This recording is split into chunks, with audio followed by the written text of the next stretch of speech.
कभी सोचा है जब हम पेट्रोल पंप पर मीटर को देखते हैं कि 1 लीटर पेट्रोल भर गया तो क्या वो वाकई 1 लीटर ही होता है? या जब कोई दवा की गोली बनती है तो उसमें हर बार बिल्कुल सही मात्रा कैसे डाली जाती है? इन सब का जवाब ना एक ऐसे छिपे हुए विज्ञान में है जो हमारी दुनिया को सटीकता से चलाता है, और उसे कहते हैं कैलिब्रेशन। असल में सारी बात बस इसी एक सवाल पर आकर टिक जाती है। जब कोई वजन तौलने वाली मशीन एक नंबर दिखाती है तो हम उस पर भरोसा कैसे कर लें? ये विश्वास आता कहाँ से है कि कोई भी माप, फिर चाहे वो वजन हो, दूरी हो या किसी चीज की मात्रा, एकदम बिल्कुल सही है?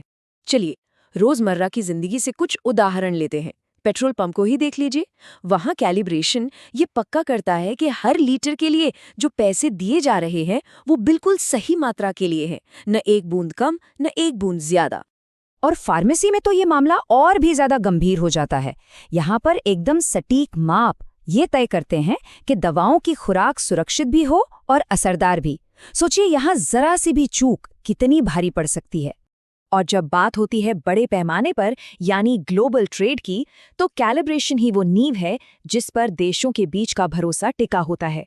इसी से ये तय होता है कि एक देश से भेजा गया 1 किलो सोना दूसरे देश में भी 1 किलो ही निकले। तो उस बड़े सवाल का जवाब है कैलिब्रेशन। यही वो प्रक्रिया है जो हर तरह के माप में भरोसे को जन्म देती है।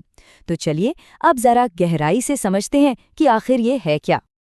देखिए, आसान भाषा में कहें तो कैलिब्रेशन का मतलब है अपने किसी भी मापने वाले उपकरण की, जैसे कि एक वजन मशीन, उसकी तुलना एक ऐसे स्रोत से करना जिसके बारे में हमें पहले से पता है कि वो बिल्कुल सही है, और इसी सही स्रोत को मानक या स्टैंडर्ड कहा जाता है। ये कहावत इसे एकदम सही तरीके से समझाती है। सोचिए, कैलिब्रेशन एक तरह से किसी भी मशीन के काम को एक मास्टर आंसर की के सामने रखकर जांचना है। इससे ये पता चल जाता है कि मशीन सही जवाब दे रही है या नहीं, और बस इसी से हमें उसके नतीजों पर पूरा भरोसा हो जाता है। कैलिब्रेशन की दुनिया को और गहराई से समझने के लिए ना इसकी भाषा के 3 बहुत जरूरी शब्दों को जानना होगा। ये 3 शब्द ही समझिए कि इस पूरी प्रक्रिया की नींव हैं। तो पहला शब्द है ट्रेसेबिलिटी। इसे किसी माप के फैमिली ट्री की तरह समझिए। इसका मतलब है कि ये साबित किया जा सकता है कि हमारे लैब में इस्तेमाल हो रहा 100 ग्राम का वजन एक और ज्यादा सटीक वजन से जांचा गया था, और वो वाला वजन किसी और बेहतर वजन से, और ये सिलसिला देश के सबसे बड़े मास्टर मानक तक जाता है। ये एक ऐसी कड़ी है जो कभी टूटती नहीं। ठीक है, अगले 2 शब्द हैं त्रुटि और सुधार, एरर और करेक्शन। ये एक ही सिक्के के 2 पहलू हैं। त्रुटि यानी एरर का मतलब है कि उपकरण असली वैल्यू से कितना अलग दिखा रहा है, मतलब जो दिखा माइनस जो असली है।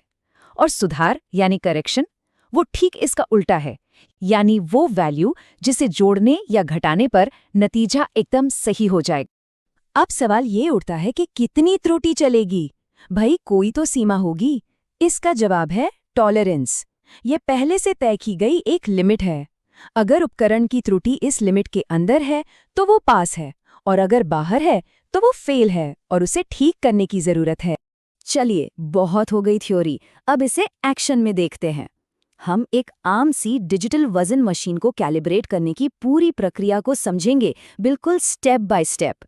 यहाँ पर 4 बहुत आसान से कदम हैं। सबसे पहले हम एक प्रमाणित मानक वजन को मशीन पर रखकर मापेंगे। फिर हम देखेंगे कि मशीन की रीडिंग में कितनी त्रुटि यानी एरर है। इसके बाद हम सुधार का पता लगाएंगे, और आखिर में ये देखेंगे कि ये त्रुटि हमारी तय टॉलरेंस सीमा के अंदर है या नहीं। तो पहला कदम, हमने एक सर्टिफाइड 100.00 ग्राम का वजन मशीन पर रखा। ये है हमारा सही मान, लेकिन जैसा कि आप देख सकते हैं मशीन की रीडिंग आ रही है 100.08 ग्राम। अब निकालते हैं त्रुटि। ये बहुत आसान है। मशीन की रीडिंग यानी 100.08 में से असली मान यानी 100.00 को घटा दीजिए। नतीजा आया प्लस 0.08 ग्राम। ये प्लस का निशान बता रहा है कि मशीन वजन थोड़ा ज्यादा दिखा रही है। और अब आखिरी और सबसे जरूरी कदम, क्या ये पास है? हमारी मशीन की त्रुटि है प्लस 0.08 ग्राम, और इस मशीन के लिए तय टॉलरेंस है प्लस माइनस 0.10 ग्राम। मतलब हमारी त्रुटि इस सीमा के अंदर है। इसका मतलब है कि परिणाम पास है। ये उपकरण इस्तेमाल के लिए बिल्कुल फिट है। अब ये जो सरल कैलिब्रेशन हमने देखा, ये ज्यादातर कामों के लिए काफी है। लेकिन जब बात बहुत ही ज्यादा सटीकता की होती है, तब पेशेवर लोग एक और एडवांस तकनीक का इस्तेमाल करते हैं। चलिए अब समझते हैं प्रो लेवल की ABM मेथड। तो इस एडवांस तरीके की जरूरत पड़ती क्यों है? वजह है इंस्ट्रूमेंट ड्रिफ्ट। देखिए, बहुत संवेदनशील उपकरणों की रीडिंग ना तापमान या बस समय के साथ धीरे धीरे बदल सकती है। ये बदलाव बहुत छोटा होता है, लेकिन जहां एकदम सटीक माप की जरूरत हो वहां ये बहुत मायने रखता है। तो ये ABM मेथड इसी ड्रिफ्ट को खत्म करने का एक बहुत ही स्मार्ट तरीका है। इसमें क्या करते हैं, पहले मानक स्टैंडर्ड जिसे हम A कहेंगे उसे मापा जाता है, फिर उस अज्ञात चीज को जिसे B कहेंगे, और आखिर में फिर से मानक A को मापा जाता है। अब जरा इस टेबल पर गौर कीजिए। मानक A की पहली रीडिंग थी 100.002 ग्राम, लेकिन कुछ देर बाद दूसरी रीडिंग हो गई 100.004 ग्राम। देखा, ये छोटा सा फर्क ही तो ड्रिफ्ट है। और इस तकनीक का असर वो इस चार्ट में साफ साफ दिखता है। एक साधारण रीडिंग से हमें शायद 100.080 ग्राम का नतीजा मिलता, लेकिन ABM मेथड जो इस ड्रिफ्ट को भी हिसाब में लेता है, वो हमें ज्यादा सटीक नतीजा देता है, 100.076 ग्राम।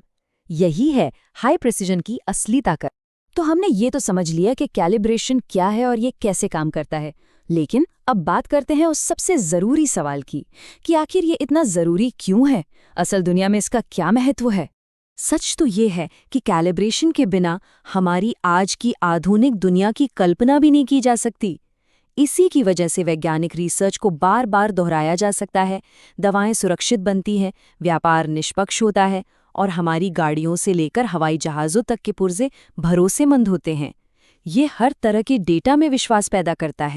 बस एक पल के लिए सोचकर देखिए, अगर हमारी दुनिया को चलाने वाले माप, चाहे वो दवा की खुराक हो या किसी पुल का डिज़ाइन, सिर्फ 1% भी गलत हो तो क्या होगा? सोचिए किस तरह की अराजकता फैल जाएगी। हम जिस दुनिया में रहते हैं वो पूरी तरह सटीकता पर, प्रिसिजन पर चलती है, और कैलिब्रेशन वही हमारा गुमनाम हीरो है जो पर्दे के पीछे रहकर इस पूरी दुनिया को भरोसे के साथ चलाना मुमकिन बनाता है।